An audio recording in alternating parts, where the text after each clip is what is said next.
we'll be enjoying 4 of our visits to Lily's Rainy Day Bakery. The first is a story called Pumpkin Pie and Coffee, followed by Baked Apples on a Blustery Day, The Perfect Batch of Cookies, and A Foggy Day for Fudge. The raindrops patter softly against the bedroom window. The rhythm of this early morning shower is the first thing Lily hears as her mind drifts from dreams to wakefulness.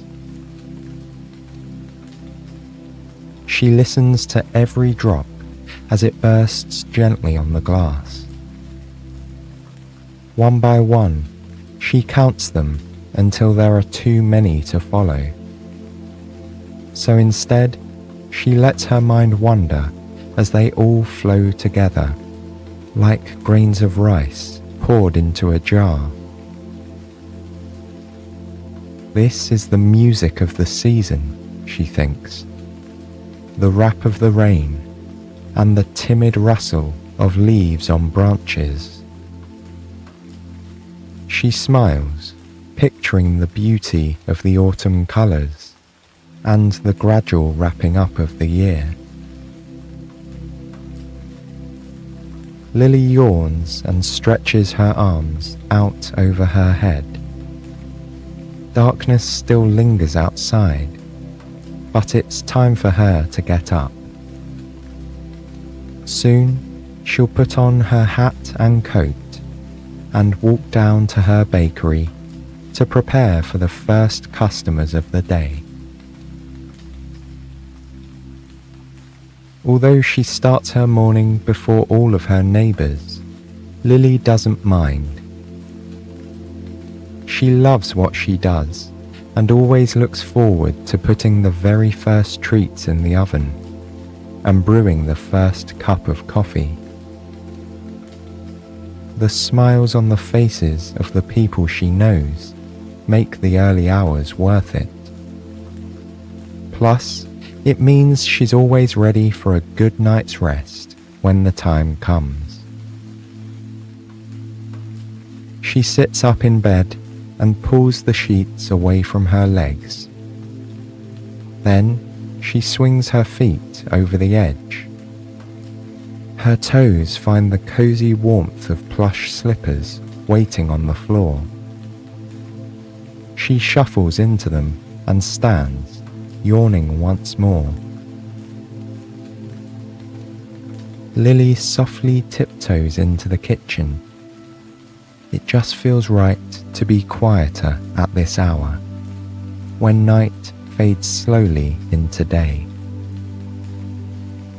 Outside the window, she can see the first hint of morning light reflected in grey behind the house across the street.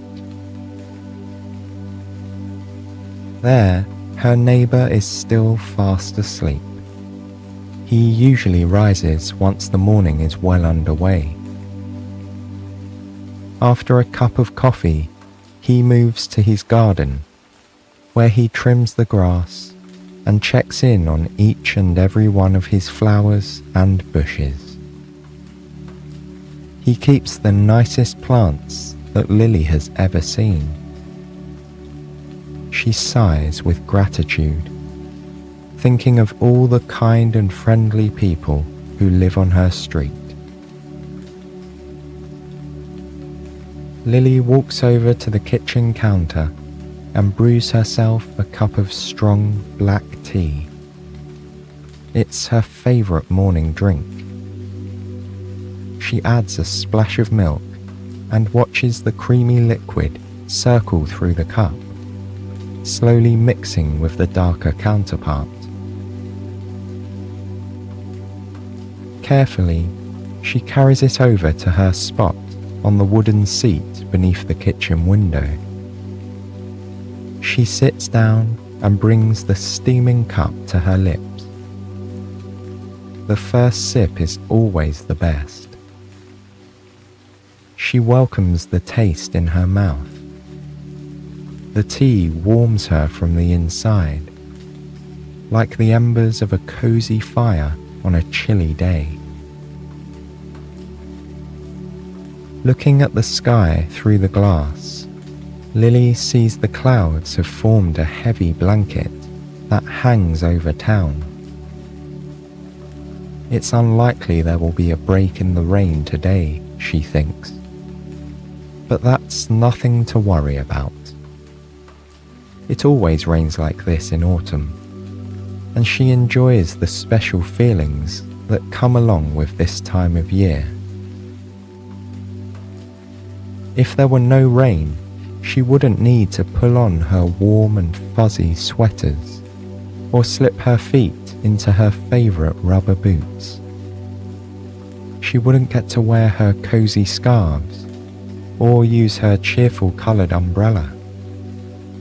Really, the rain is easy to enjoy, so long as you have warm clothes and a cup of tea. She takes the last sip and washes the cup in the sink, leaving it to dry on a little bamboo rack.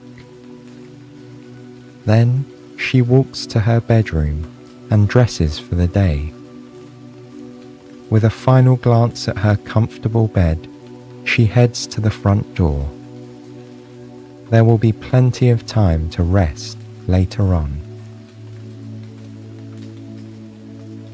In the hallway, she pulls on her felt hat and woolen scarf and picks up her bright yellow umbrella. The door closes with a click behind her, and she steps out onto the walkway. She slides the umbrella open. It abruptly pops to life in a burst of colour above her head. Sitting in the window of the house on her right is the little white cat she's come to know well. Its owner is a lovely woman who usually wears her hair in a bun. The cat stares at Lily as she passes, but its expression gives nothing away. She smiles at it and waves. Aside from her fluffy friend, no one else in the neighbourhood has begun to stir. As she walks, Lily passes quaint homes with dark windows, still tucked in for the night. A few porch lights flicker above brick front steps, and the street lamps around her give off a soft yellow glow, which pools with the rainwater on the pavement. She listens to the sound of the rain trickling down the fabric of the umbrella. Beneath its sunny yellow canopy, she is safe and dry. It reminds her of when she used to build pillow and blanket forts as a child. Hidden away under the folds of cotton and fleece, she felt as though the whole world was distilled down into a quiet and protected space that was all her own. Lily smiles at the memory and uses her free hand to pull the woolen scarf more closely around her. She skips over a puddle on her left and weaves around another on her right as she begins her descent of the hill leading to the bakery's parking area. In the distance, the brightly painted door of the shop stands out against the gloom. Swirls of green, blue, yellow, purple, and orange paint dance across the wooden exterior, welcoming all who enter. She vividly remembers painting the door one summer evening all those years ago. Brush in hand, she let her creativity lead the way, combining the rainbow of colours into spiralling patterns all across the wooden surface. When she finished, she brushed the hair out of her eyes and looked down, Her overalls and hands were splattered with flecks of dried paint. She laughed, caught up in the joy of bringing beauty to the ordinary, if only in a small way. Now, Lily pulls out her set of brass keys and fits one into the lock on the door. It creaks open, revealing the dark interior of the still sleeping shop. She shakes off her umbrella and flicks a switch with her fingertip. The lights snap on, and she sighs with contentment. It's good to be back in the bakery. The smell of flour, sugar, and espresso beans greet her as she walks through the quiet shop. These aromas waft toward her from the kitchen, a reminder of yesterday's baking. There's also a hint of toasted pecans from the pie she made just before closing up. In her mind, she runs through all the things she plans to make today as she gets the bakery ready to open. She turns on the oven to let it warm up. First, she'll do cinnamon rolls, like always, she thinks to herself. But this time, she can add some toasted pecans for a little extra crunch. She brings over all the metal components of the espresso machine that she left drying on the rack the night before. She'll also be making pumpkin pie today, she remembers. Every year around this time, her customers start to ask when the pumpkin pies will be done. Some people like to order by the slice, but there are always a few hoping to bring home a whole pie to share with their family. Lily walks over to the cozy seating area and reaches down against the wall. Her fingertips find a plug, which she inserts into the socket. Strands of fairy lights twinkle to life above her head. For a moment, she stops moving and her mind settles. Lily takes a deep breath in and looks up at the lights. As she exhales, a sense of calm washes over her. It's important to slow down and enjoy the small moments, she thinks. After all, these are the ones that make life magical. With the lights shimmering on the ceiling, she walks over to the counter and into the small, open kitchen area. From here, she has a clear view of the whole shop and can easily move from her baking table to the espresso machine when people come in. She pulls 2 large white buckets of dough out from under the counter. The sticky dough has been rising here overnight. She pours it onto the wooden surface and spreads it out flat. Then she sprinkles it with cinnamon, sugar, and toasted pecans, and uses the tips of her fingers to roll it into a large log. She slices it into discs, which have delicate spirals of filling running through them. She dusts the tops of each with more cinnamon sugar and then sets the tray in the oven to bake. After a few minutes, the delicious aroma of fresh cinnamon rolls wafts through the bakery. The comforting scent and the warmth of the oven intermingle, making Lily feel right at home. A while later, the oven beeps. She takes out the tray of rolls and sets it on a wire rack to cool. Now it's time to start on the pie. She makes her way to the pantry at the back of the kitchen and opens the door.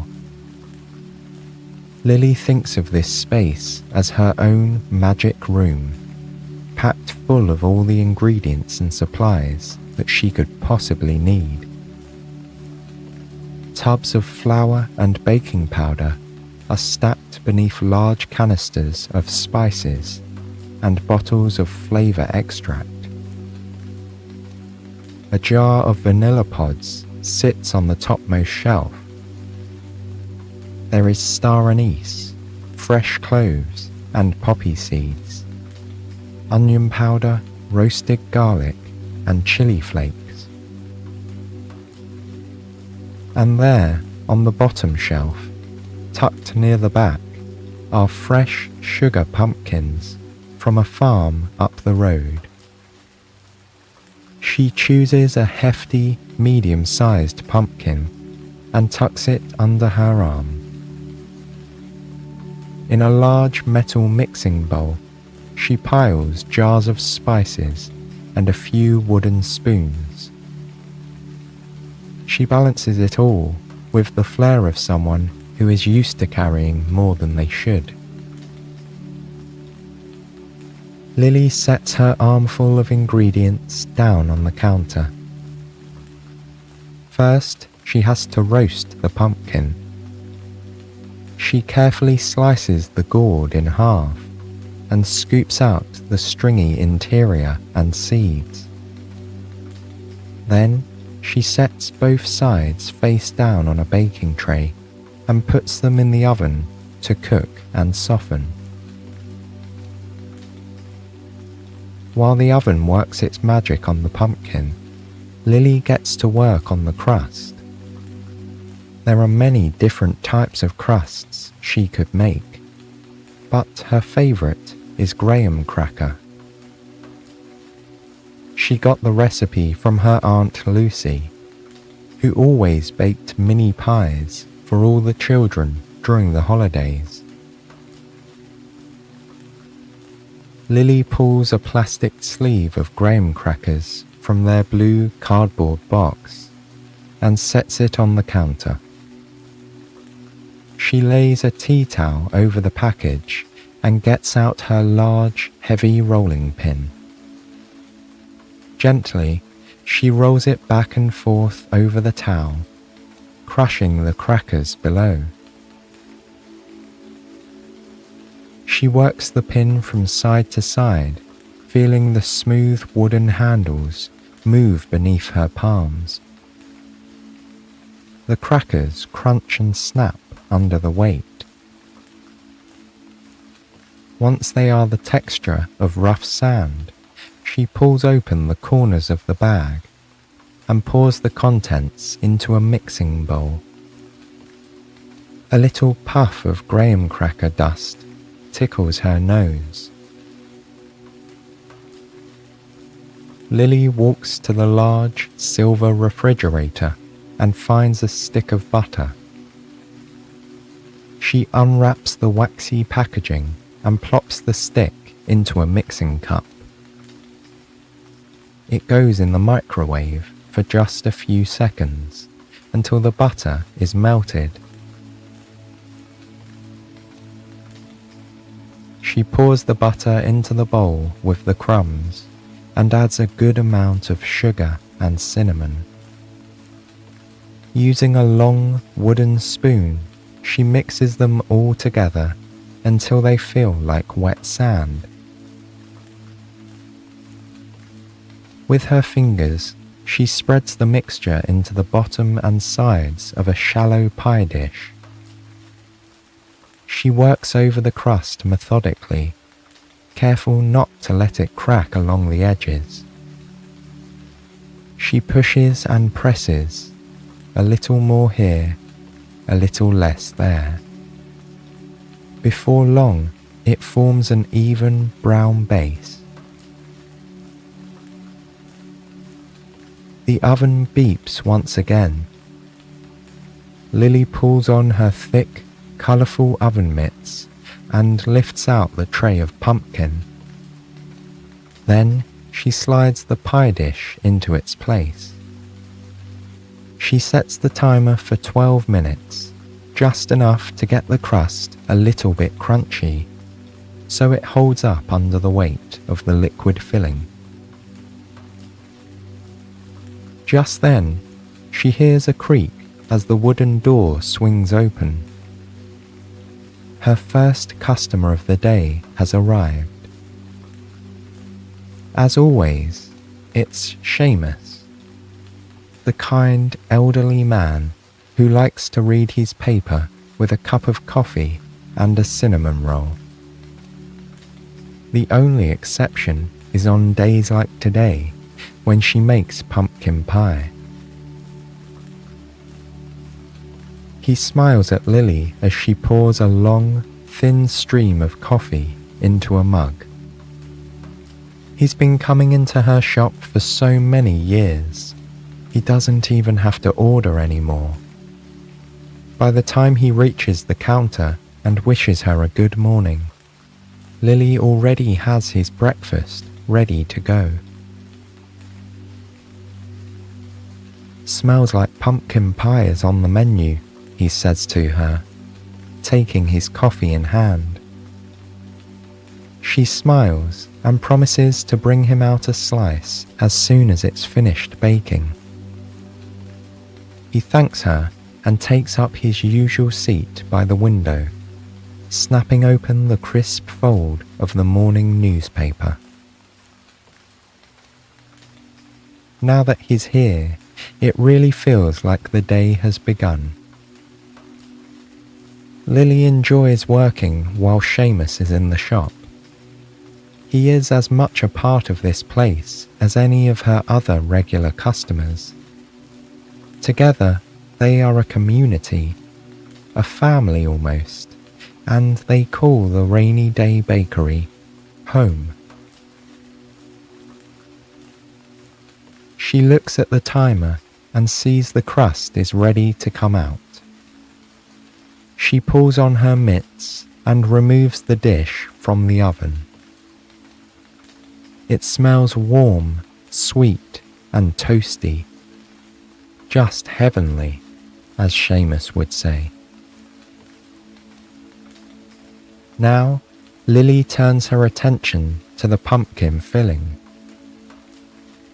With a spoon, she scoops out the orange flesh of the pumpkin from the skin and drops it into a large bowl. She mashes it around with a wooden spoon until it has an even and smooth consistency. She brings over eggs and heavy cream from the refrigerator and begins cracking the eggs one by one, adding them to the pumpkin. Then she pours in the cream, watching its milky whiteness trickle through valleys of orange puree, like little pearly rivers. Lily measures heaping spoonfuls of cinnamon, ground ginger, nutmeg, cloves, and cardamom. Together, the spices call to mind everything familiar and comforting about this time of year. This is the aroma of the holidays, of family and togetherness. As she mixes, the air seems to hold her in a warm embrace of memory and scent. She grates the tiniest bit of lemon zest into the filling to brighten the flavour and give it a little zing. She stirs it one more time until the mixture is perfectly smooth and silky. Carefully, she pours the filling into the crust, using a spatula to clean the sides of the bowl and get every last drop. Then She slowly carries the wobbly pie to the oven and puts it down gently on the rack. With the timer set, she has a few moments to rest. She leans back against her table and looks out over the shop. There's a bookshelf in the corner where people have left little paperbacks and large, hardbound art books. She's put in a few mystery novels herself over the years. After she finishes reading them, she likes to pass them on to someone else, knowing they'll bring the same kind of joy to new eyes. Near the shelf, there's a small, hand-painted children's rocking chair. She found it in a second-hand shop years ago and brought it into the bakery for her smaller customers. Over time, various children added their own special touches to the chair. Now, it's decorated with flowers and bees, squiggly lines and little scratches. The beep from the oven pulls Lily back to the baking at hand. The pie is ready. She opens the oven door, and a hot breeze meets her cheeks like dragon's breath. It carries with it the nutty and savoury sweet aroma of warm pumpkin pie. Lily pulls the dish out of the oven and sets it on the counter. It cools there while she cleans up all the mixing bowls, rolling pins, and measuring cups. Over by the window, she can see Seamus casting curious looks towards the pie. She laughs and cuts him a slice. On second thought, she cuts an extra piece for herself, too. It's been a long morning already, and she can think of nothing better than sitting with an old friend for a taste of something sweet. She puts each slice on a small white dish and plops a dollop of fresh whipped cream on top. Then she carries them over to the table by the window and sits down across from Seamus. Smells delicious, just like every year, he says, sinking his fork into the filling. Lily brings the first bite to her lips and savours the tanginess of the pumpkin against her tongue. The flavour is deep and aromatic. It fills her senses with warm, sweet spice. Perfect, she thinks, just perfect. As she eats her pie, she looks around with pride at her little bakery. Seamus smiles. Good friends are excellent company on autumn days like this, she thinks. She looks at the fairy lights and watches them twinkle to the rhythmic pattering of the rain against the window. These are the details that make this place feel like home, Lily thinks. The bakery tells the story of its customers, of all the people who have ever walked through its creaky wooden door. She smiles, contented, knowing this is exactly where she's meant to be.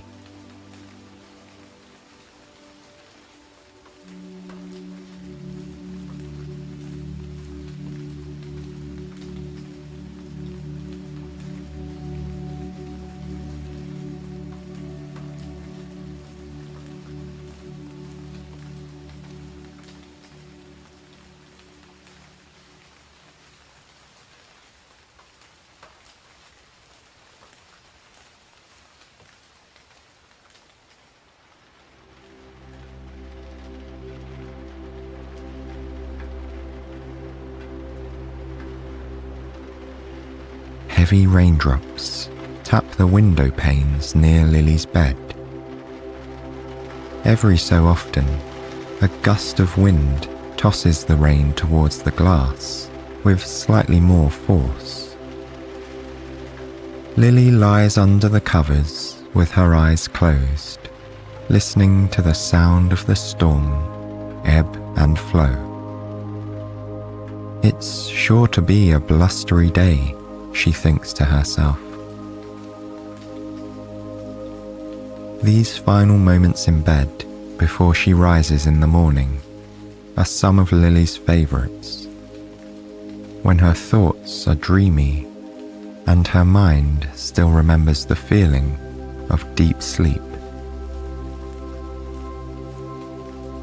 Before long, she feels a yawn overtaking her and reaches her arms up and out in a big stretch. Next, she circles her ankles a few times to the right and then to the left, so they're ready to move when she steps out of bed. Lily takes a deep breath in and then lets it out slowly as her body relaxes into the soft comfort of the sheets. Just a minute more, she thinks to herself, with a hint of a smile. The rain taps the window in waves, as though curtains of water are opening and closing overhead. Another large gust of wind rattles the branches of the tree outside and sends a flurry of raindrops towards the house. Days like this are always exciting for Lily, when the weather seems wild and unpredictable. It's as though the rain and wind encourage her to be a bit more spontaneous herself.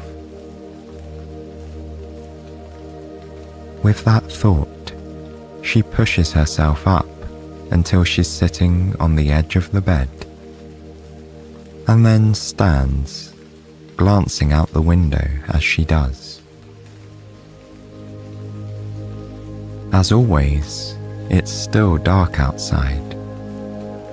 Lily wakes up earlier than most people in town, as she has to have the bakery open and ready by the time everyone else is starting their day. She knows the rest of the neighbourhood is sleeping soundly. Even the house cats are probably dozing in fluffy beds or on pillows by windowsills, waiting for dawn.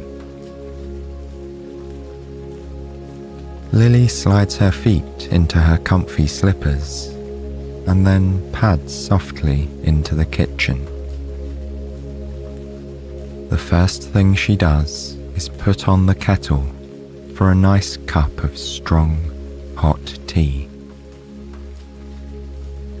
She leans against the counter as she waits for the water to boil, listening to the bubbles beginning to rumble within.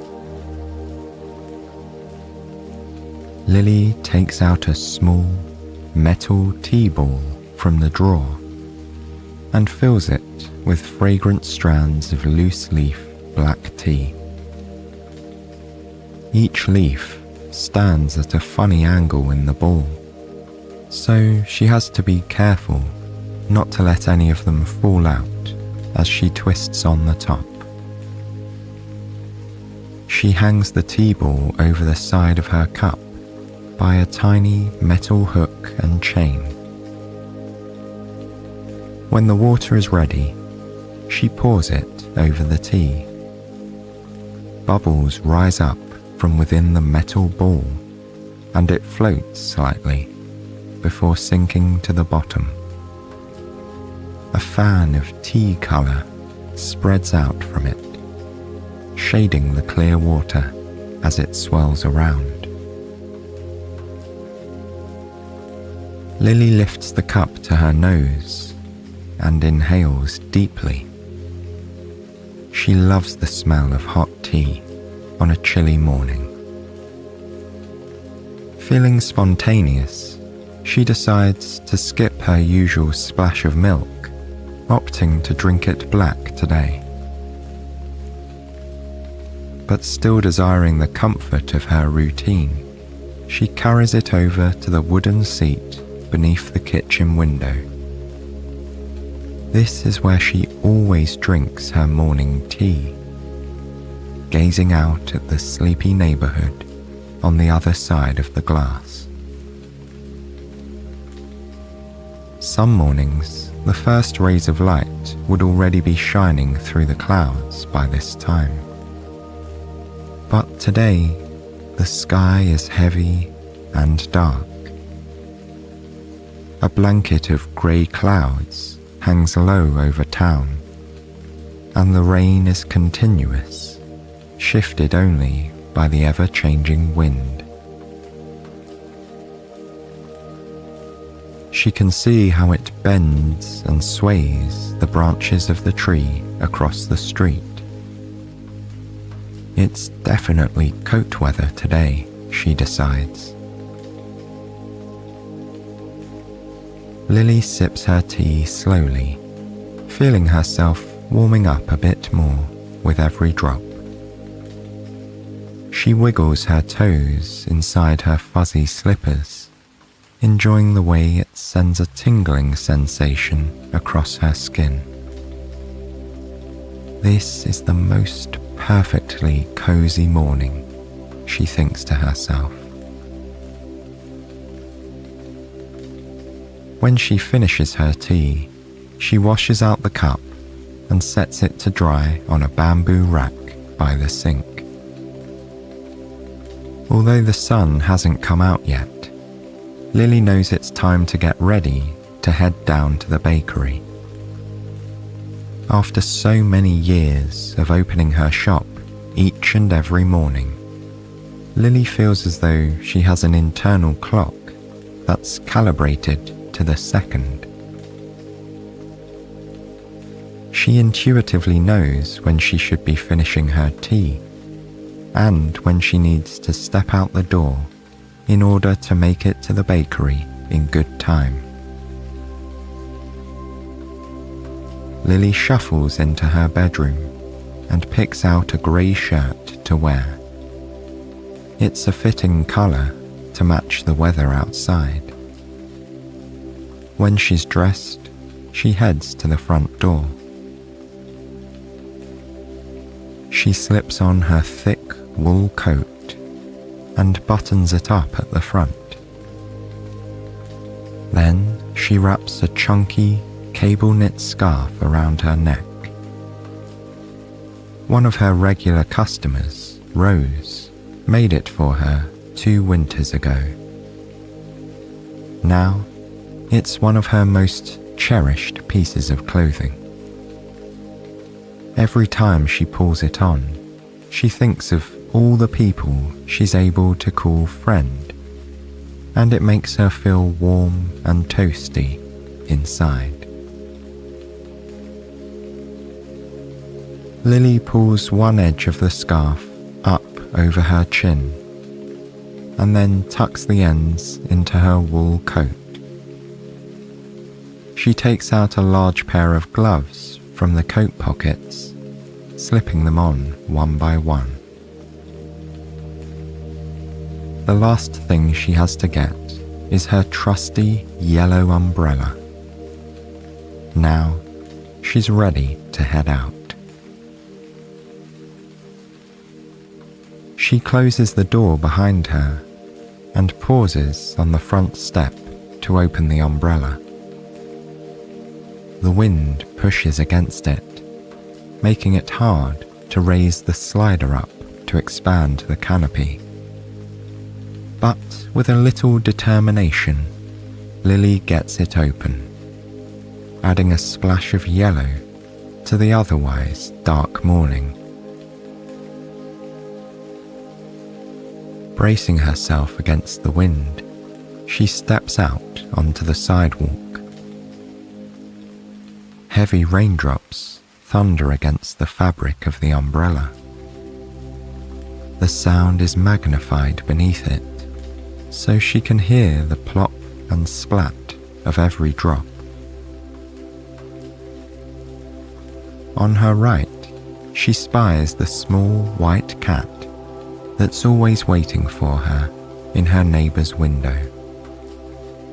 But this morning, the cat is still asleep in the warmth of the house, with its pink nose tucked under its fluffy tail. Usually, the cat is awake and washing its paws, or following her path with watchful eyes. But today is a lazy day for the white cat. Lily watches as it naps contentedly behind the glass. For a moment, she wishes that she too could be at home, tucked up in bed. But then she thinks of her regular customers, and it brings a smile to her face. They are the reason she gets up each and every day, rain or shine, and opens the door to the Rainy Day Bakery. She continues walking down the wet pavement towards town. Every few steps, she has to move to one side or the other to avoid a large puddle. The sidewalk glistens in the glow of the streetlights, and still the sun is nowhere to be found. This will probably be one of those days where it stays dark until noon, she thinks. Up ahead, she catches a glimpse of the brightly painted bakery door.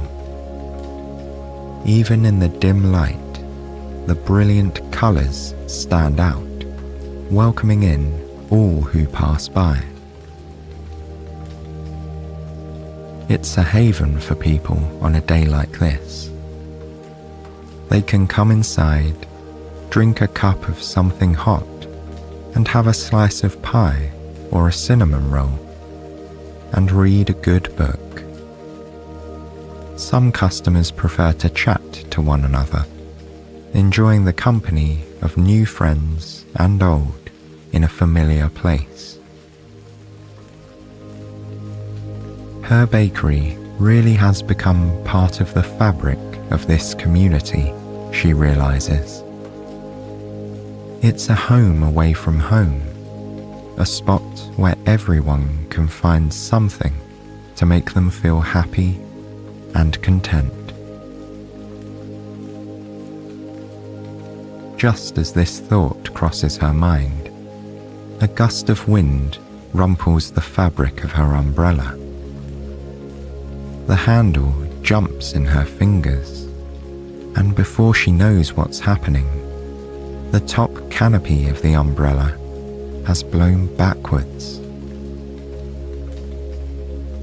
No longer protected from the rain, Lily makes a dash for the colourful door. She pulls out her set of brass keys and inserts the right one into the lock.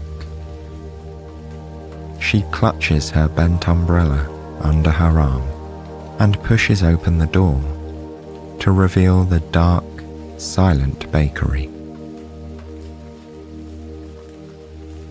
Lily wipes her feet on the entry mat so she won't leave quite as many wet footprints in her wake. Then she flicks the light switch with her fingertip, illuminating the small shop. Now that she's able to see a bit better, Lily looks down to inspect the damage to her yellow umbrella. Unfortunately, several of the connecting pieces of metal are bent in the wrong direction. Also, the slider no longer catches, so the canopy doesn't stay propped open anymore. With a sigh, she places the umbrella down on the ground in the entryway. It has served her well for many years, but it's time for a replacement. Lily had planned to be in the bakery all day, so she isn't sure when she'll have time to shop for a new one. It might end up being a very damp walk home tonight, she thinks to herself. But that's all right. She's used to the weather here, and she'll just have to make the best of it. Lily takes a deep breath to clear her mind, and then exhales, refocusing on the tasks of the day. She smells the familiar hints of espresso beans, flour, and pecans, lingering from the evening before. On a typical day, she makes cinnamon rolls first thing. But like with her tea, she's feeling spontaneous. Maybe it's the wind or the rain pattering heavily on the ground outside. But Lily thinks it's time for a change. She heads into the cozy seating area and leans down to plug in a strand of fairy lights. Within moments, they twinkle on overhead like diamonds. With a bit more pep in her step, she walks back into the pantry. She runs her gaze over the shelves, stacked high with baking supplies and ingredients. But what do I want to make today? She whispers to herself. She made a blueberry pie 2 days ago, lemon squares and pecan rolls yesterday, and chocolate muffins last week. Those are all favourites with the customers. But then, Lily considers what would make her happy. A few years back, Lily found her grandmother's cookbook on a shelf in the family house. While she was leafing through it, she came across a recipe she'd never tried before. It looked intriguing, so she marked her place with a piece of scratch paper in the spine. Lily's grandmother's cookbook now resides on a dark wooden bookshelf standing against the back wall of the pantry. With a smile, Lily walks over to the book and opens it to the correct page. The recipe is simply titled Baked Apples. In the margins of the page, yellowed with time, Lily sees her grandmother's recognizable scrawl. Her note reads, "Perfect for a chilly autumn day." Here and there, across the page, her grandmother wrote in corrections to the original recipe, little tips and slight changes of measurements to make the final product even better. This is what I'll make today, Lily decides. It's time to try something new. The ingredient list is fairly simple. She needs butter, brown sugar, cinnamon, nutmeg, rolled oats, chopped pecans, and several large apples. Lily gathers the ingredients and carries them back behind the counter. She leaves the butter out to soften. Then she begins preparing the nuts. She chops them coarsely and sets them to the side, before measuring out the oats. Finally, she turns on the oven and leaves it to preheat. The next part of the recipe is a bit trickier. She has to core the apples and make a pocket for the filling without splitting them in half. Her grandmother wrote in the margin beside it, "Used paring knife and spoon," it instructs her. Lily picks up her paring knife and inserts the tip near the stem of the first apple. She slides it in and cuts in a careful circle around the core. Then she twists it slowly to help the core detach closer to the bottom. With a gentle pull, it comes free. The hollowed-out apple reminds her of a pumpkin with its seeds removed. She sets the fruit aside and moves on to the next one. Soon, the task feels routine. She's able to remove the core with one swift movement, over and over again, until she has a row of apples ready to be filled. Next, it's time to make the filling. Lily gathers the softened butter, sugar, cinnamon, and nutmeg, and mashes them all together with a wooden spoon. When the spices are evenly distributed, she stirs in the oats and pecan pieces. Then she takes a spoon and carefully stuffs the filling into the apples, right up to the top. When the apples are prepared, she lines them up carefully in ceramic pie dishes. Lily pours water into each dish, so the bottoms of the apples are just submerged. Prevents drying and burning, her grandmother wrote. Finally, she's ready to put them into the oven. She slides her hands into thick oven mitts and places the pie dishes on the metal racks. Lily closes the oven door and sets the timer to let her know when she needs to check them. As she's beginning to clear up her workspace, she hears the door to the bakery creak open. It's Rose, one of her favourite customers, and someone she now considers a friend after all these years. Rose smiles and waves from the door before unwrapping her scarf and hanging it over the back of a chair. Lily has her coffee ready by the time she's heading over to the counter. Rose thanks her with a warm smile and then asks how Lily's day has been going so far. Lily tells her all about the baked apples from her grandmother's recipe.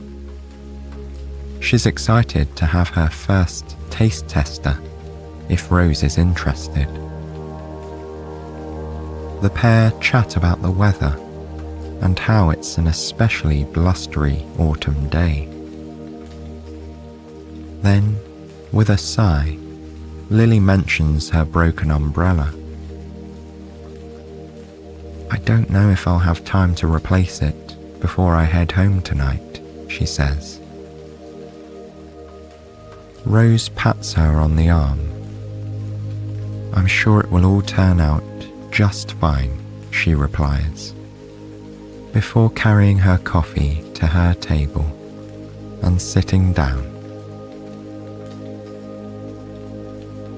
Soon after, one of the other regular customers, Seamus, arrives. Lily brings him his coffee and promises him a baked apple when they're out of the oven. One by one, all of her morning customers file in. Some of them look like they've run through the storm, wearing coats splattered with raindrops. Others carry folded newspapers over their heads or open the door to shake out their umbrellas. She serves them a variety of coffees, teas, and sweets. When the timer goes off, Lily turns away from the seating area and faces the oven. She carefully pulls out the pie dishes filled with apples, which are now soft and gooey. Out of the corner of her eye, Lily notices Rose speaking with different customers. She wonders what they're all talking about at this time of the morning. But it's just a passing curiosity as her mind returns to the task at hand. She carefully plucks the apples out of the water-filled pie dishes and sets them on individual plates. Then she walks over to the refrigerator and takes out a carton of whipping cream. She pours some in a bowl and spoons a bit of sugar on top. Then she uses a handheld mixer to beat it into whipped cream. The mixer drones on as the beaters spin, and Lily watches Rose head out the door. But she hasn't even tried her baked apple yet, Lily thinks. When soft peaks form in the white cream, she stops beating. With a metal spoon, Lily drops a dollop of whipped cream on every apple, along with a drizzle of her famous caramel sauce. The warm fragrance of the hot apples and rich cream is tantalizing. It permeates the air, creating an atmosphere of homey comfort. She carries the first plate out to Seamus and sets it in front of him. Next, there are plates for the family in the corner, the woman with the newspaper, and the man who usually orders cranberry scones. As she's distributing the apples, Lily sees Rose walk back through the door. In her hand is a long, thin package wrapped in shiny paper. Rose beckons to Lily, who comes over. "This is for you," she says, handing her the package. On it is a handwritten note. "To Lily, from all your friends at the Rainy Day Bakery." Lily pulls open the paper to reveal a brand new umbrella inside. This one is green with yellow polka dots and a handle in the shape of a duck's head. "This might be the most cheerful umbrella I've ever seen in my whole life," Lily tells Rose as she admires it. "Thank you all so much." Looking around the room, Lily can see that the other customers are smiling widely too. This was a present from all of them, she realizes. A present from all of her friends. The thought fills Lily with warmth and joy. This place and these people give her a true sense of belonging. "I've got something for you too," she tells Rose with a wink, handing her one of the last 2 baked apples from her grandmother's recipe. The other Lily keeps for herself. Together, they sit by the window, gazing at the wet, grey, and windy day outside. But here in the rainy day bakery, everything and everyone is safe, warm, and loved. Lily uses a spoon to scoop out some of the soft apple and gooey filling. It's perfectly spiced and deliciously sweet. And it's made even more so, knowing that her grandmother guided her along the way. And she's sharing it now with the best of friends.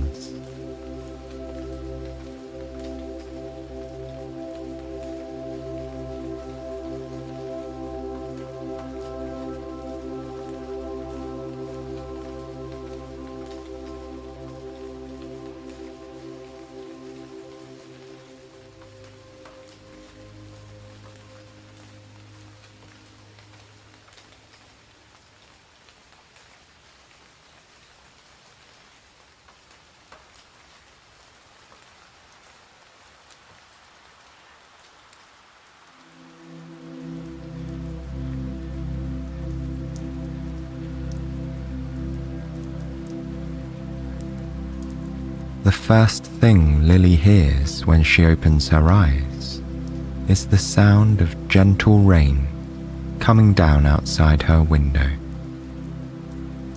There isn't even a hint of wind, so it's just the steady, rhythmic sound of droplets hitting the ground. She yawns, bringing her arms up over her head and stretching her legs out as far as they'll go. Then she relaxes into her soft bed, enjoying these last few moments of restfulness before the day begins in earnest. Lily has a big day ahead. She'll be hosting the annual cookie decorating party at the bakery. She made several batches of sugar cookies yesterday, but she's still got more to do before people start arriving later this morning. This is one of her favourite times of year. The bakery is always a nice place to be, but on Cookie Day, it's full of warmth, laughter, and the smiling faces of her friends and neighbours. Lily stretches once more, and then shifts her legs over the side of the bed and sits up. Her fuzzy slippers are right where she left them last night. She puts them on and then pulls her robe off the hook on the back of her bedroom door. Snuggling into its cozy warmth, she walks quietly into the kitchen. Her morning routine is almost always the same. First, she puts the kettle on. While she waits, she fills a metal tea ball with a delicious cranberry orange spiced black tea. It's one of her favourites to drink in winter. When the water is hot, She pours it over the tea ball into the cup and breathes deeply as the spicy steam fills the air around her. She pours in a splash of milk and then carries it over to her wooden window seat. The sun rises later at this time of year, so it's still quite dark outside. She can see the hint of a nightlight in her neighbour's house across the street, but most people here are still asleep. Because she opens the bakery every morning, Lily has to be awake before everyone else. She's always enjoyed that part of her job, being the one to usher people into their day with a cup of coffee and something sweet. She hopes it helps them start off right. Although she gazes out the window for quite some time, the sky overhead stays dark and cloudy. They were forecasting snow today, she thinks to herself. I wonder if it will come after all. She brushes the back of her hand against the cold glass of the window. It just has to get a bit colder, she thinks with a smile. Snowy days always make the bakery a bit more magical to Lily. From where she works behind the counter, she has a clear view out the windows to the street. Whenever it snows, she likes watching it pile up on the pavements, where children run through it, laughing and smiling, or build snowmen by the street lamps. She's always enjoyed watching the rain too, of course, but everyone needs a little extra magic sometimes, she thinks to herself. Lily takes a last sip of tea and carries the cup over to the sink. She washes it and leaves it to dry on her bamboo rack.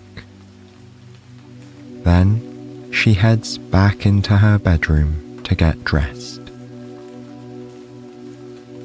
Every year during the cookie party, Lily wears the same charming sweater. She got it several years ago as a Christmas gift. It features a friendly snowman with large trees in the background.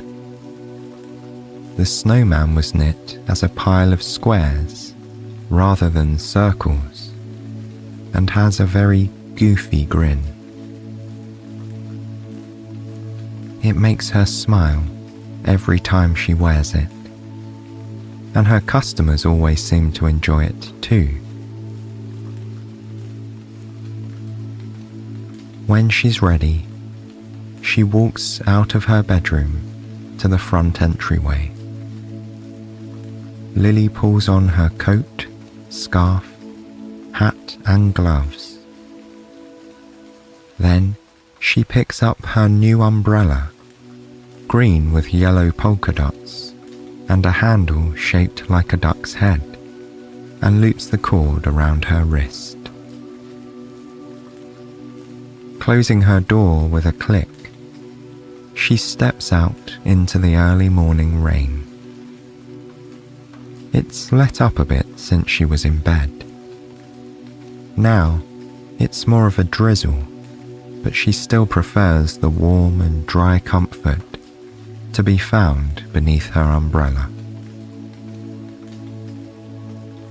Lily slides it open and holds it above her head.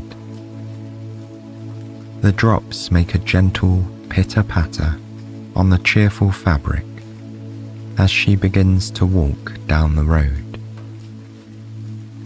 Every time she uses this umbrella, It makes her think of her friends and long-time customers at the bakery. When her trusty old umbrella broke during an autumn storm, they bought her a new one as a gift. It was a gesture of kindness she thinks about often, and she's happy for the reminder on this rainy morning as she gazes up through the colourful polka dots streaked with lines of water. Looking over at her neighbour's window, she's surprised to see a black cat instead of a white one.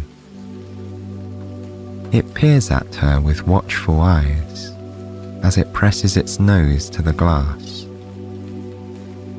Then, just behind it, Lily spots a flicker of white. Sure enough, it's a tail belonging to the cat she's used to seeing on her walk to work. She watches as the cats readjust and curl up together, like semicircles completing each other's pattern. How nice for the white cat to have a new friend, Lily thinks. Now they can keep each other company. With a smile, Lily continues on her way down to the bakery. Soon, the familiar multicoloured door comes into view.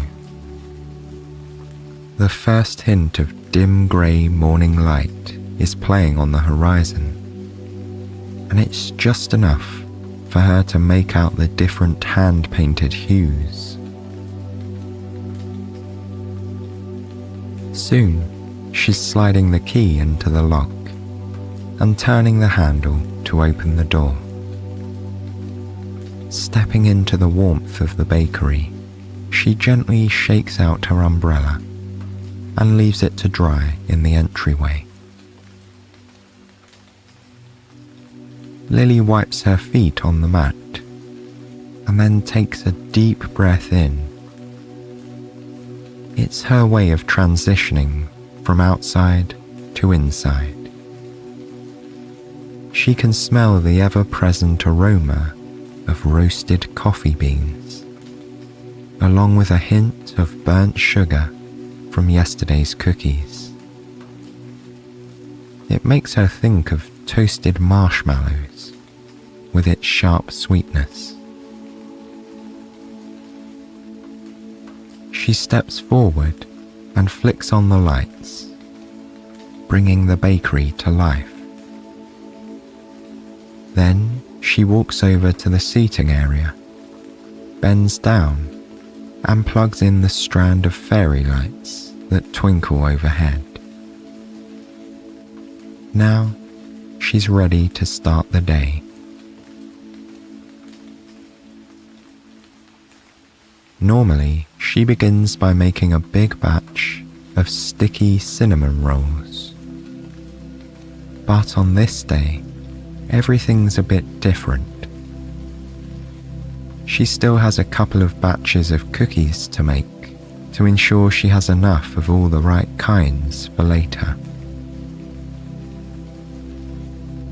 Lily heads over to the pantry and gets out all the dry ingredients she'll need.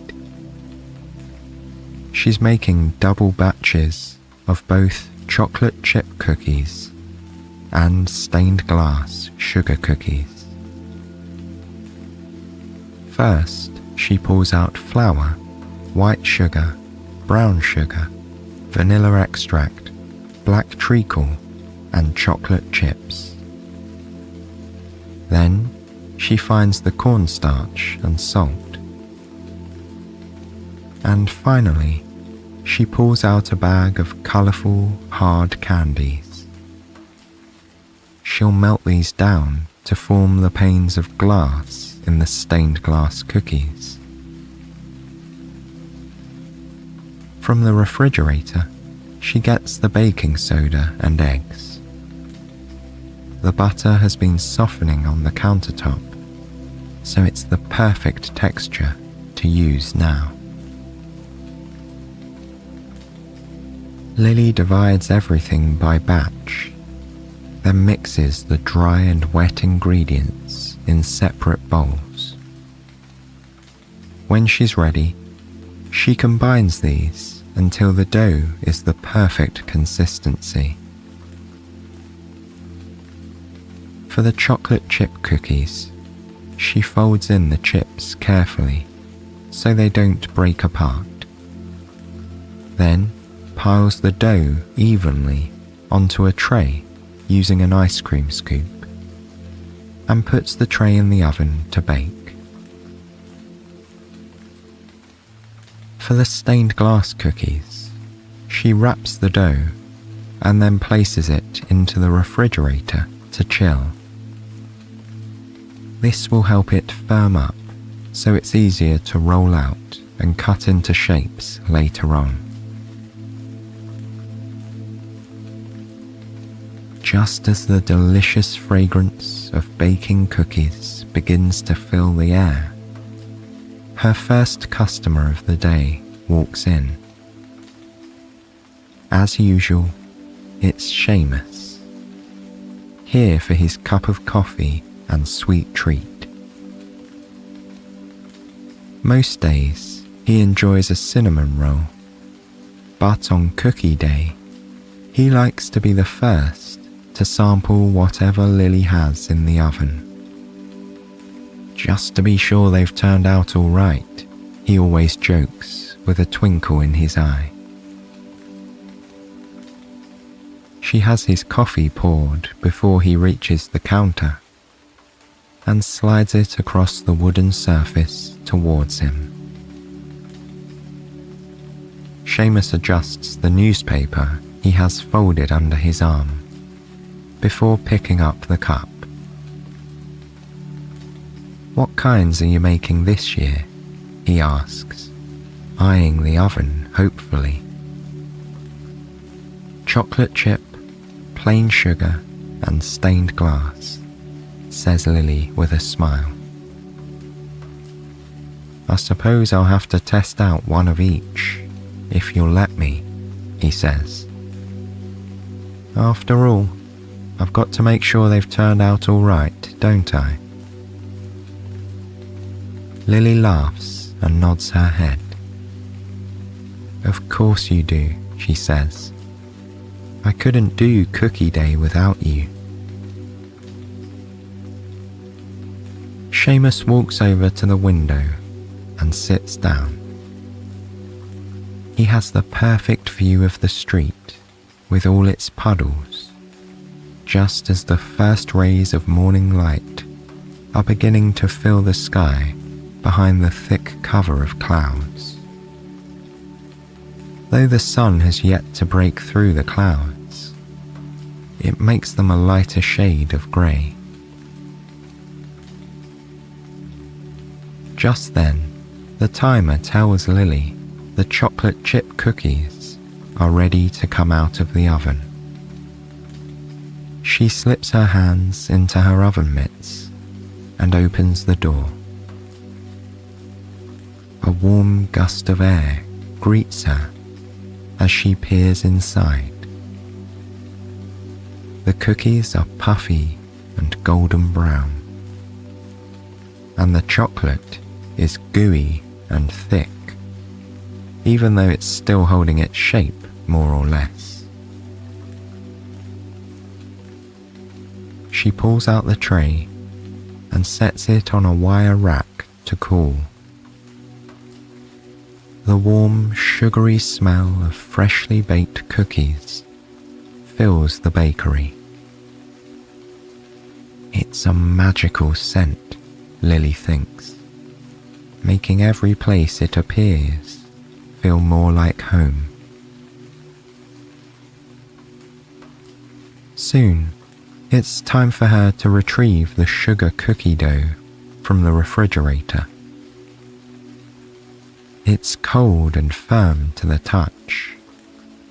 Setting it on her wooden table, She takes out her rolling pin. With smooth, deliberate motions, she rolls out the dough until it's the perfect thickness. Then, she uses square, rectangular, and circular cookie cutters to shape it. Once she has the basic outlines, she uses a second set of cutters to remove smaller designs from the center of the cookies. There are bells, trees, ornaments, snowflakes, and more. She takes the cookies and arranges them on a prepared baking sheet. Next, she divides handfuls of the colourful hard candy into bags by shade. Using her rolling pin, she crushes the candy into tiny pieces. Then, she uses a teaspoon to sprinkle the sweet dustings into the cut-out centres of the cookies. When they're heated, the candy bits will melt together, forming stained glass held in place on all sides by a cookie window frame. Once they're ready, she takes the trays and slides them into the oven to bake. For a few moments, Lily can slow down and enjoy the day unfolding before her. The sky is brighter now, though it's still drizzling outside. People are beginning to come out of their homes, some walking, others driving. A handful of other customers trickle in, one by one, including Rose, one of her regulars, and Gwen Spencer, along with her 2 young twin boys. The only reason Lily can tell the twins apart is because one wears glasses and one doesn't. Otherwise, they are dressed exactly the same, in red shirts and blue jeans, with green, fuzzy Walker socks. The twins are only 2 years old, and they both enjoy toddling around the bakery, playing in the kids' corner and greeting the other guests. They also know they are likely to get a sweet treat from Lily whenever they come to visit. Seeing them reminds Lily that she still has some preparation to do before the cookie party begins. Wiping her hands on her apron, she walks over to the pantry and gathers all of the cookie decorating supplies she can find. There are sprinkles in every shape and colour, thin ones, flat ones, and round gold and silver balls. She also finds jars of coloured decorative sugar, green, blue, red, yellow and purple. There are chocolate curls, coconut flakes, and tins of crushed peppermint candy. She places them all into a large basket, which she carries out to the seating area. She lays out an assortment of decorations on every table, along with tubes of icing sugar and colourful gel, and shakers filled with powdered sugar. Finally, from the very back of the pantry, she pulls out a large metal tree. Each of the branches is ribbed so that ornaments can be hung from it all the way down. But instead of ornaments, the tree will hold as many of the decorated cookies as it can. When her timer goes off, Lily returns to the oven and removes the stained glass cookies. She smiles to herself. They look absolutely perfect. Each cookie has a glossy center in bright and vivid red, blue, orange, yellow, or green. As they cool, she gets out the plain sugar cookies she made yesterday. These have already been cut into fun shapes, like snow people, evergreen trees, snowflakes, and stars. One by one, she arranges all of the different types of cookies onto large silver platters. Every table will have its own, so people can choose to decorate whatever they'd like. But before she carries out the larger trays, she has a special delivery to make. She places one of each kind of cookie onto a small plate, which she sets down right in front of Seamus. He smiles broadly as he lifts the chocolate chip cookie to his mouth. Taking a bite, he sighs with contentment. "I think these are the best cookies you've ever made," he says. "In fact, I think they're the perfect cookies." This is what he tells her every year about each of the cookies. Happiness wells up inside Lily as she thinks of the satisfaction of a job well done. Every time she bakes a cinnamon roll, a croissant, or a cookie that someone enjoys, the knowledge makes her day a little brighter. Returning to the counter, she retrieves each of the larger trays and sets them on the tables. Then, glancing up at the clock, she sees that it's just about time for people to start arriving. As if on cue, the door opens and the first guests wander inside. It's one of the new families in town. They glance around with an endearing shyness. Lily waves to them and lets them know they can choose a table and start any time they'd like. They smile gratefully and pick a spot close to the door. Next comes an elderly couple who are here visiting their grandchildren. They always stop by if they have time while they're in town. They sit near Seamus, exchanging friendly greetings before settling in.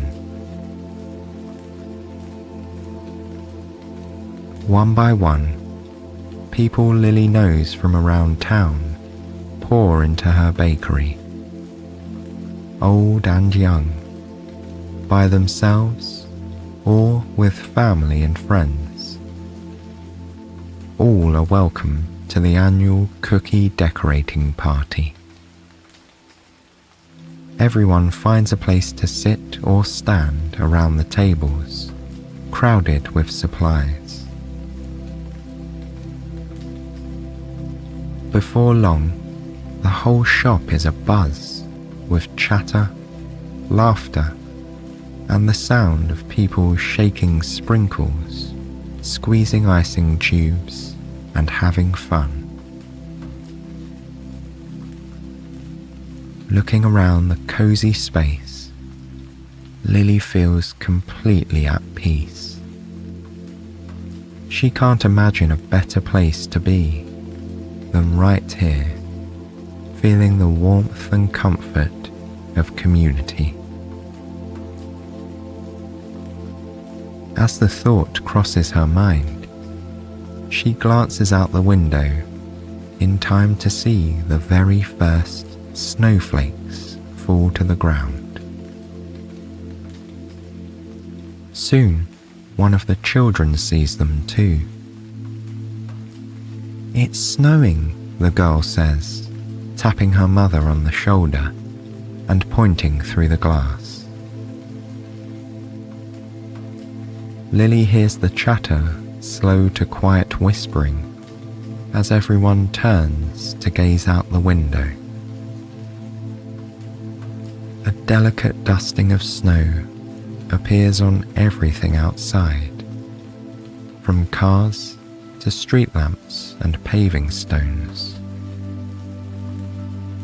For a moment, she wonders if her neighbour's cats are watching the snow falling outside their window too.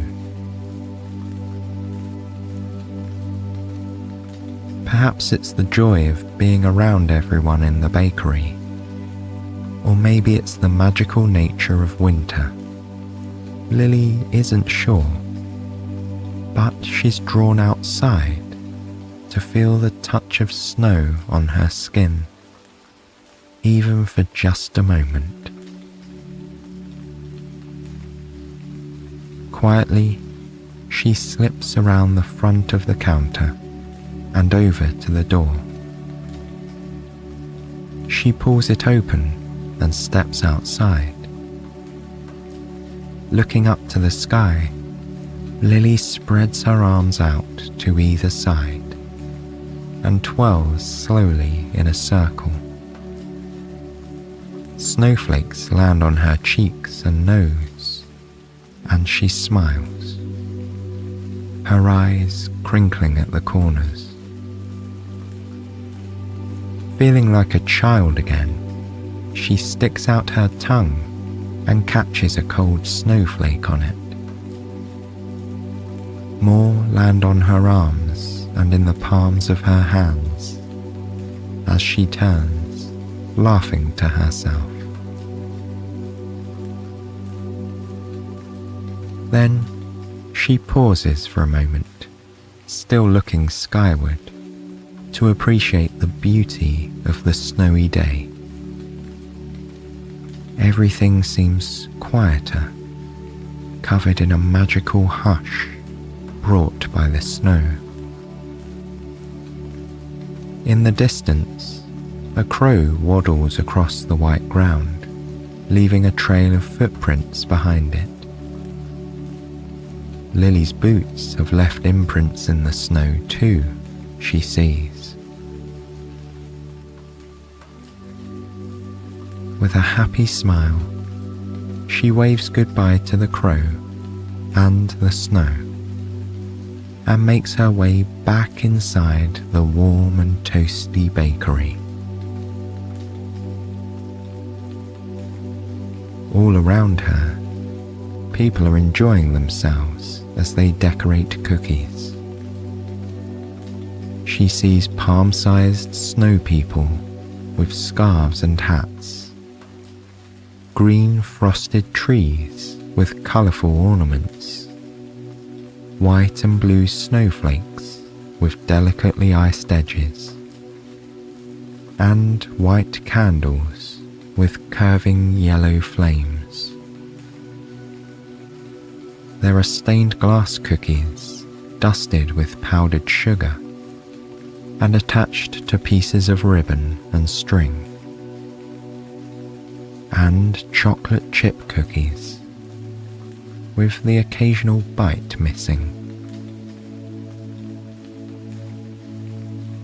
The first few people have begun to hang some of their cookie ornaments on the metal tree in the corner.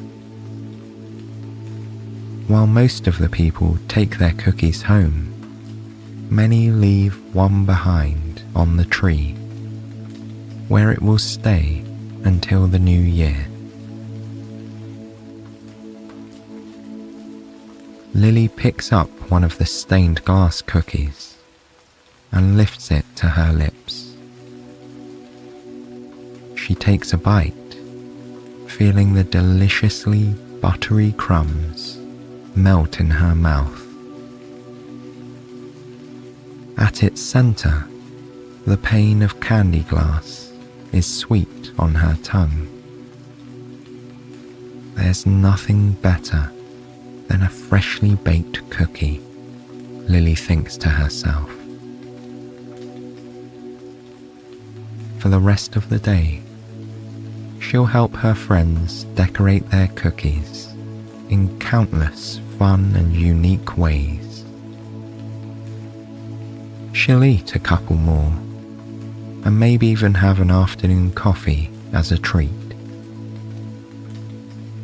But for now, she's content to stand here, taking in the festive atmosphere as the magical snow falls outside the window of the bakery.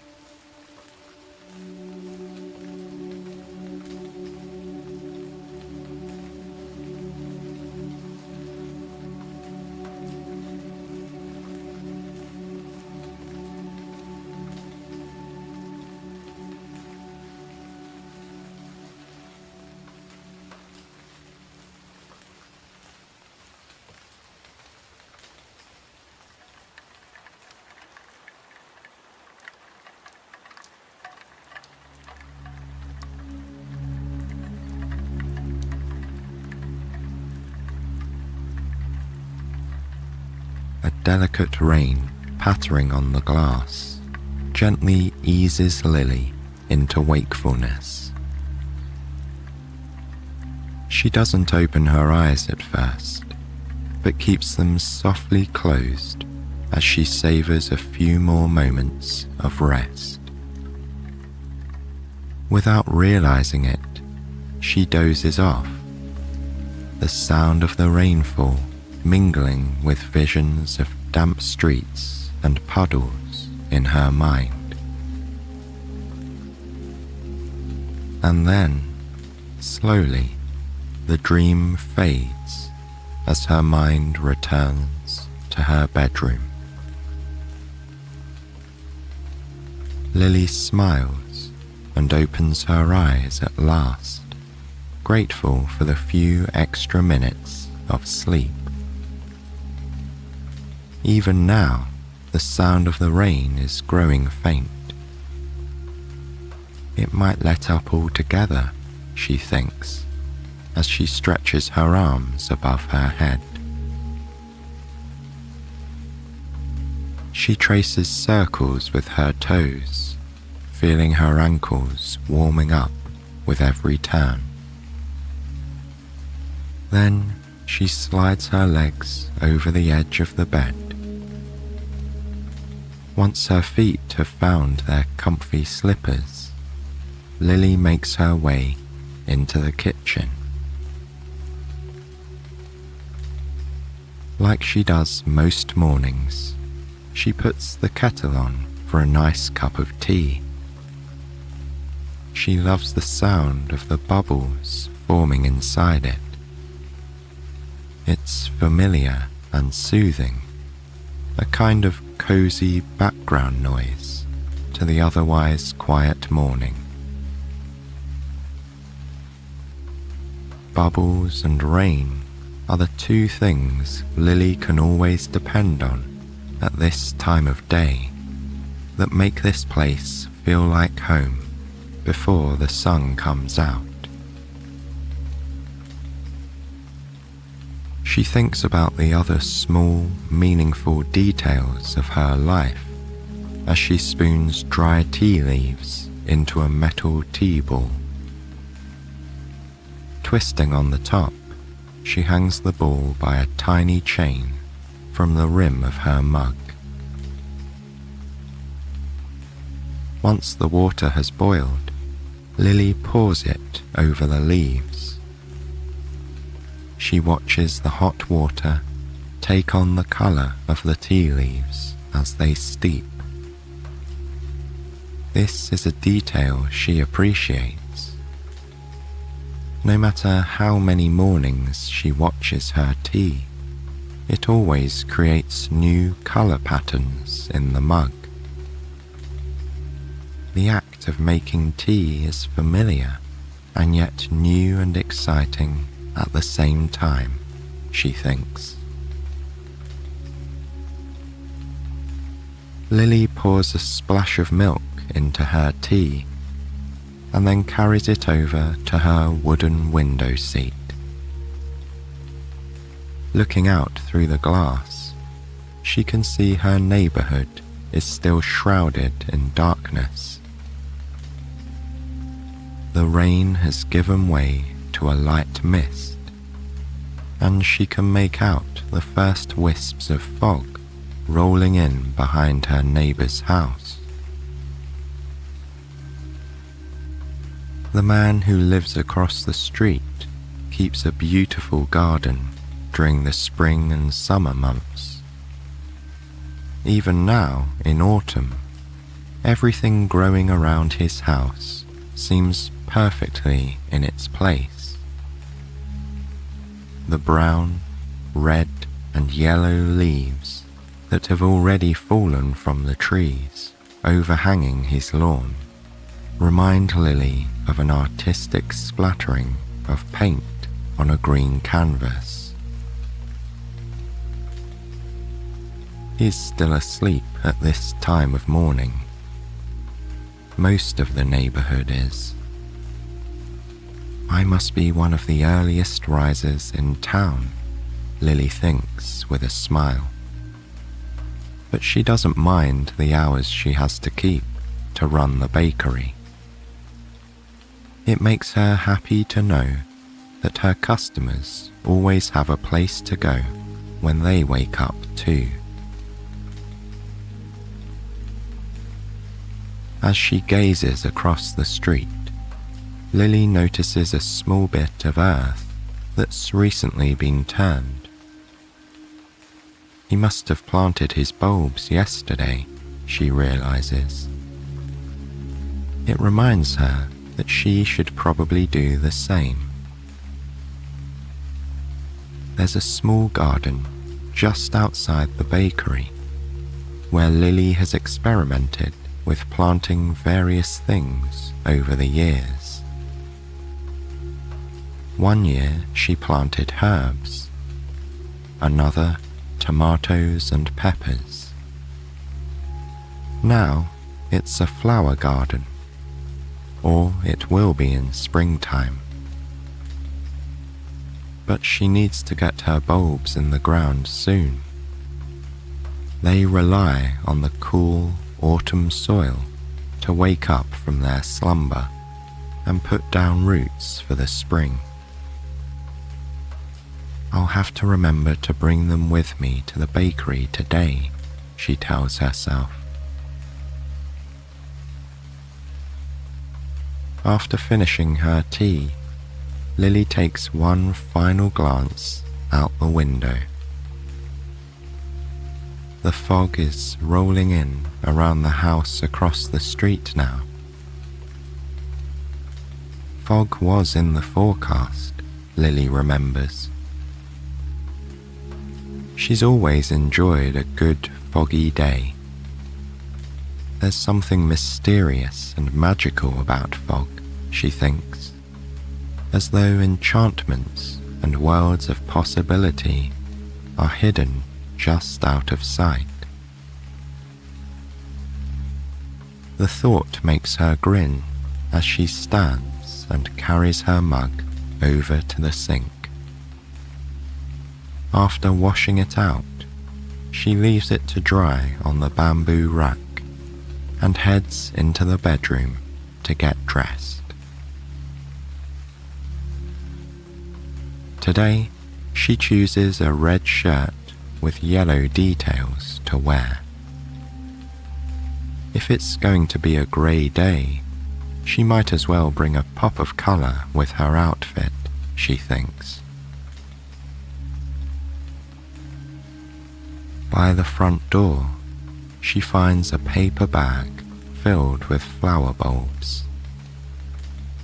They are fairly round, and in between hard and soft to the touch. The daffodil, narcissus, and crocus bulbs remind her of onions and garlic, while the hyacinth bowls are reminiscent of turnips because of their reddish-purple colour. Lily slips on her coat and gently stuffs the bag with the flower bulbs into the large pocket. Then she puts on her hat and gloves and loops the handle of her green and yellow polka dot umbrella around her wrist. She opens the door and for a moment stands and looks out onto the quiet street. The fog is obscuring her view in all directions. She can only just make out the line where the pavement meets the road in front of her house. She imagines the rest of the homes are sleeping soundly, tucked away in gentle folds of grey. Lily takes a deep breath. The fog and the rain before it have had a cleansing effect on the air. It smells cool and rejuvenating. Feeling refreshed, she closes the door behind her and begins her walk. Small puddles dot the pavement, but none are so big that Lily has to walk around them. Her boots allow her to make her way through them with a little care and attention. It mustn't have been raining very hard or for much time last night, she thinks. It's nice to walk down to the bakery without her umbrella open too. She takes advantage of this and looks up into the grey sky. The fog encircles the tops of the trees that line the street, weaving in and out of their brown branches and among their colourful leaves. Lily reaches out a hand and swishes it quietly through the air. She can feel the mist gathering on her skin. Looking at her hand once she pulls it back, she sees it's dotted with countless translucent droplets. Normally, she'd be tempted to wipe her fingers on her coat to dry them off. But instead, she brings her hands together, inviting the moisture into her skin as though she's applying lotion. It's soothing, knowing she's connected to this place, this weather, to the trees and the sky. Lily lets her gaze fall on the space where she knows her neighbour's house should be. She can see the edge of his drive, but the house is hidden behind a white and grey mass of fog. Her neighbour has 2 cats, one white and one black.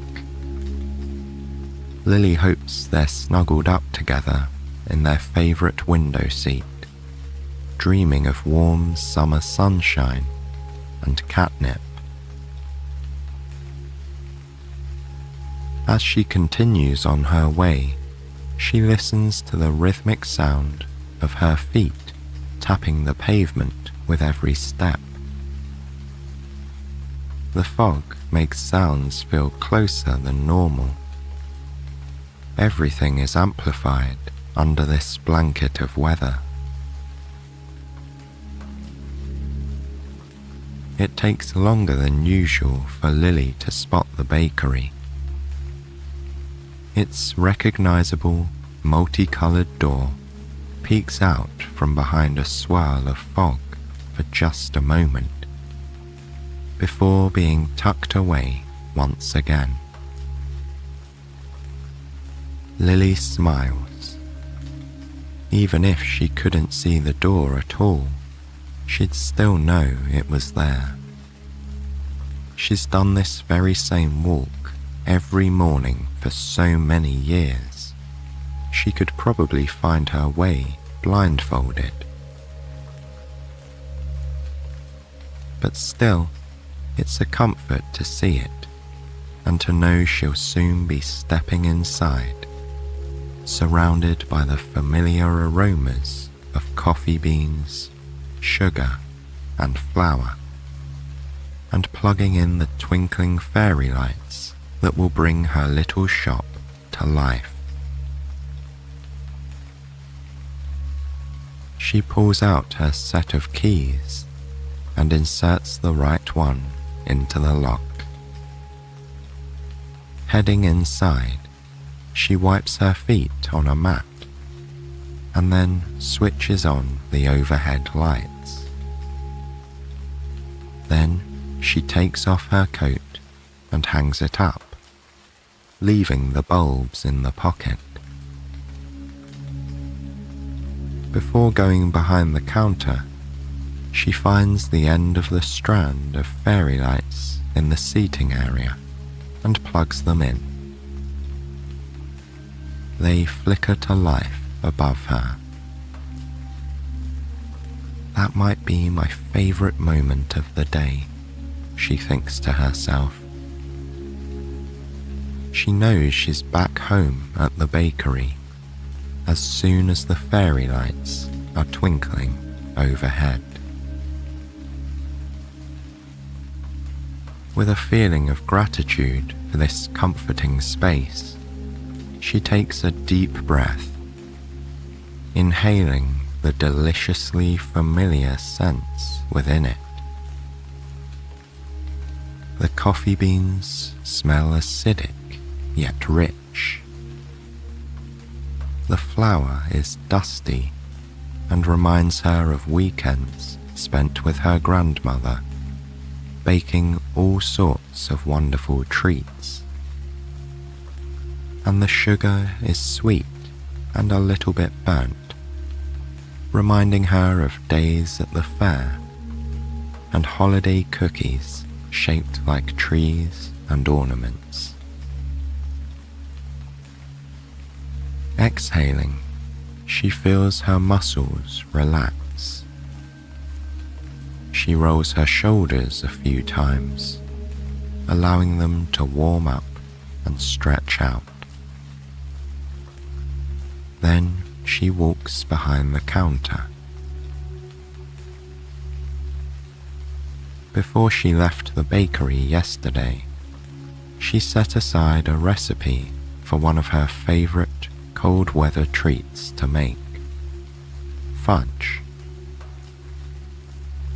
Looking at the worn, handwritten page, smeared with cocoa powder fingerprints and torn at one corner, is enough to bring the rich chocolate taste to mind. Yes, she thinks, this is exactly what I want to make today. One of her favorite things about this recipe is how simple it is. It only calls for 2 base ingredients: chocolate chips and sweetened condensed milk. Lily thinks for a moment about the flavors of fudge she'd like to make. Some of her regular customers always request peppermint, so she'll have to get out the peppermint extract and a package of candy canes to crush on top. Rose loves hazelnut fudge, so she'll need whole hazelnuts for the top. And finally, she's been in the mood for some rich orange chocolate. So that's what she'll make for herself.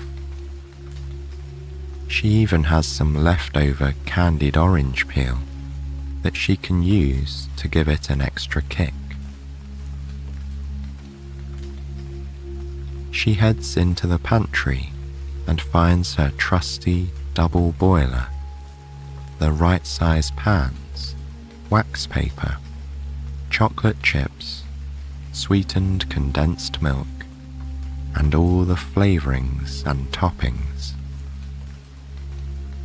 Balancing them in her arms, she carries them behind the counter. Setting them down carefully, Lily admires her shiny silver double boiler. It's the secret to well-melted chocolate chips, her mother told her. Over the years, she's used bowls over pots and other variations.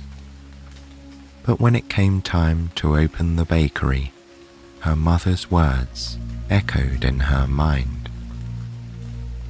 And so she got her very own gleaming double boiler. Lily fills the bottom pot halfway with water and then nestles the second pot on top.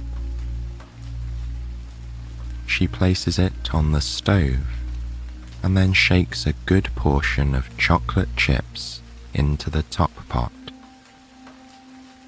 As the water below heats up, the steam melts the chocolate evenly without causing it to burn. With a wooden spoon, she gently stirs the chips, watching as they transform from hard to malleable to soft and gooey as they move round and round the pot. Soon, they've melted together into a molten lake of chocolate. Lily adds the sweetened condensed milk and stirs to combine them. She'll make the peppermint fudge first, so once she removes the boiler from the heat, she adds a spoonful of extract and stirs again. The sharp, cooling scent of peppermint fills her nose, opening her senses and making her think of cold winter days full of ice and snow. Before it has a chance to cool too much, she pours the chocolate mix into a pan lined with wax paper. Ribbons of fudgy liquid cascade into the metal holder, filling every corner like lava running through a rocky channel. Lily uses the wooden spoon to scrape the sides of the pot, making sure every bit of fudge is accounted for. Then she gently lifts the pan and taps it on the counter, helping the liquid fill any remaining gaps and evening out the top. Now, it's time to add the topping. From a nearby drawer, she retrieves a heavy rolling pin. One by one, she unwraps several red and white candy canes, peeling back the plastic in strips. Her fingertips get ever so slightly sticky as they touch the sugary sweets. She places the candy canes in a bag between two towels and then pushes the rolling pin back and forth on top. Subtle snapping noises let her know the candy is breaking apart. Once it's crushed into tiny pieces, she gathers some in her palm and sprinkles it over the cooling fudge. The larger chunks of candy will give the fudge a nice, crunchy texture, while the smaller ones will lend an extra bit of peppermint essence. Lily carries the fudge over to the cooling racks, where it will wait until it's ready to be sliced and served. In the meantime, she'll wash up the pot and prepare the next 2 batches. Before she begins the next batch, she zests a whole orange. She'll use the little flecks of peel to give the fudge a brighter, citrusy flavour in combination with orange oil. Once she has the chocolate chips melted and stirred together with the milk, she adds the zest and oil. In the pan, this melted fudge glistens in the light. The oil lends it a silkier texture. Lily can picture the way it will melt in her mouth when she takes the first bite. She places curls of candied orange peel across the top of the fudge, gently pressing them down so they'll cool in place. Then she pops one piece in her mouth, delighting in the sharp citrus flavour, muted by the thick, sweet coating. Finally, it's time to make the hazelnut fudge. Just as she's about to put the water on the stove, Rose appears on the other side of the counter. "It sure is foggy out there," she says to Lily. Rose tells her she got turned around this morning leaving her house and thought for a while that she'd gone the wrong way. The fog was so thick she could barely see her hands in front of her. But then, in the distance, she saw the twinkling lights in the bakery windows. They were like little guiding stars, ushering her through the gloom to her home away from home. Lily smiles broadly as Rose recounts her tale, and she's particularly excited to let Rose know that there will be hazelnut fudge coming her way later on. "Oh, that's my favourite," Rose says, clapping her mittened hands together softly. Lily pours a cup of coffee and hands it to Rose, who carries it over to a comfy seat by the window.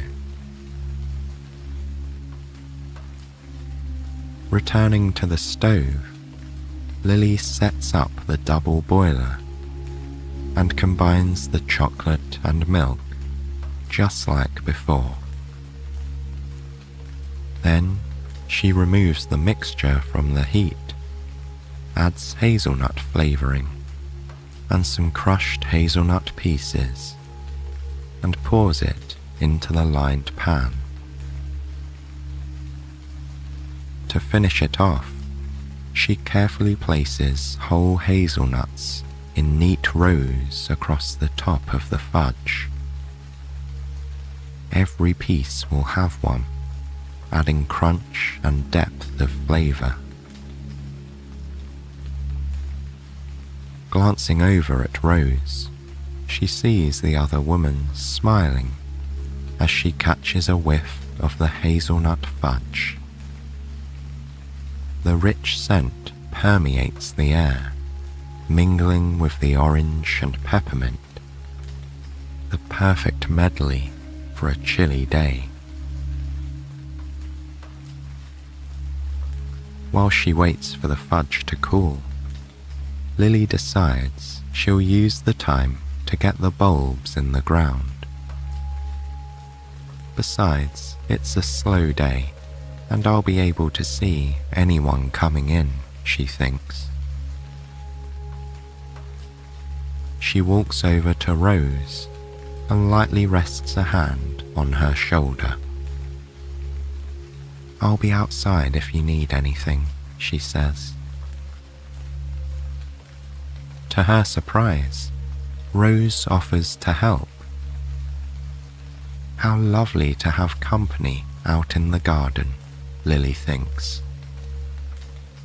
While she feels completely at ease spending time alone with her plants, she always enjoys time spent with good friends. And after so many years, Rose is most definitely a good friend.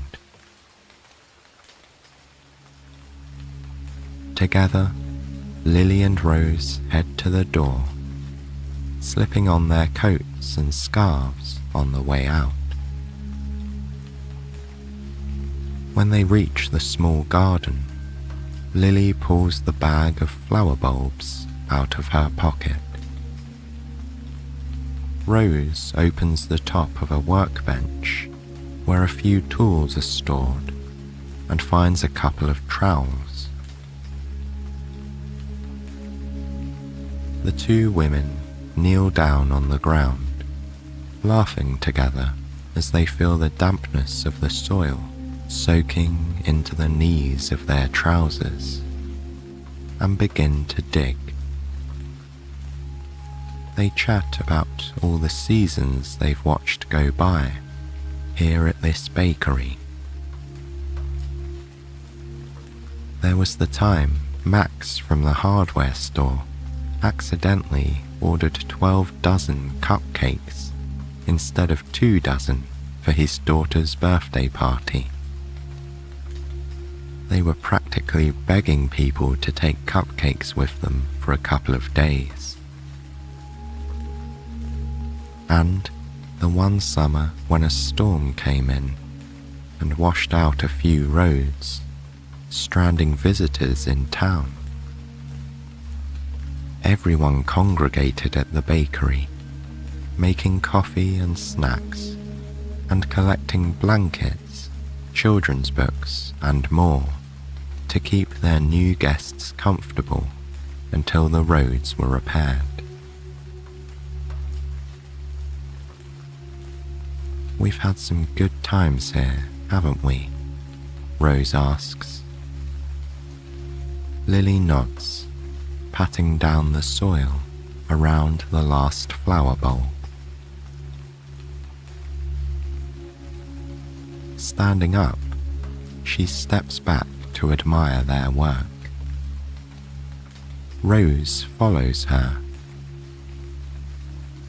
They stand together in companionable silence, sharing a moment of reflection and gratitude for years well spent.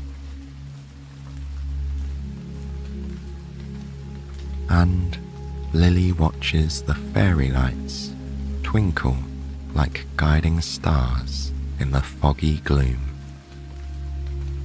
leading all who need a home away from home, no matter the weather, to the rainy day bakery.